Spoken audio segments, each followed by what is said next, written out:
Hi, I'm Taya Williams. Thank you for joining me here on Taya's Sweet Aroma. Today, for the new year, I decided that I wanted my first recipe to be something sweet. So I guess you can guess that a diet plan is not a part of my New Year's resolutions.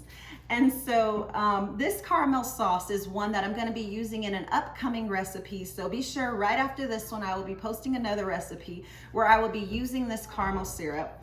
This syrup is one that I use on a number of different things. We use it on our ice cream. I use it on pancakes.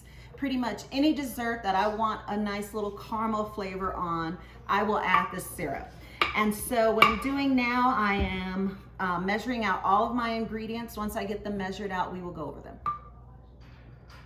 Here are the ingredients you're gonna need for this homemade caramel syrup. You're gonna need some heavy whipping cream, some brown sugar, which I have packed into this cup, as well as a pinch of salt.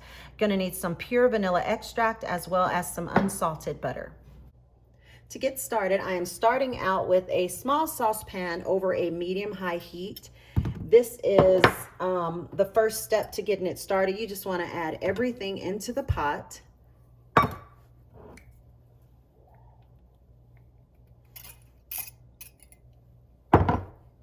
Except for the vanilla. We are gonna hold back on the vanilla, because if we were to add the vanilla in right now at this stage, what would happen is the alcohol in the vanilla will just evaporate, and so you wanna add it last. So we will be getting back to the vanilla here in a second. So all the ingredients except for the vanilla, and I'm gonna get this whisk together, and as the butter starts to melt and it starts to heat up, it's gonna come to a boil.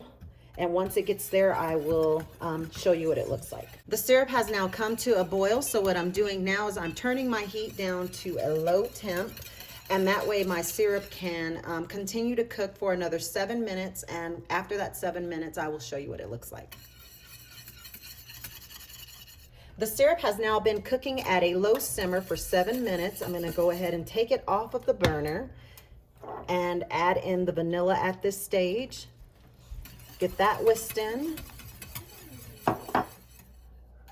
Now the syrup will continue to thicken up as it cools, but you can see here how nice and velvety smooth the syrup is.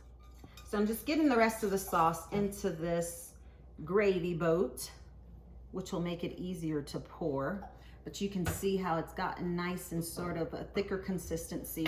And another way you can tell it, if your syrup is ready, is you take your spoon, and then if you rub your finger along the back of your spoon and it keeps that line in it, then that's how you know that is ready.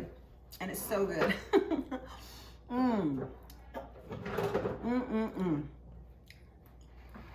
Man, be sure to look at the next recipe, which I will be sharing with you, where I'm gonna be putting this sauce to use.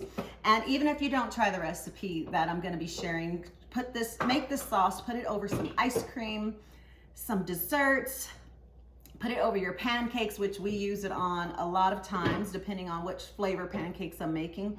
But it is just so delicious. You saw it was very easy to put together, only required a few ingredients.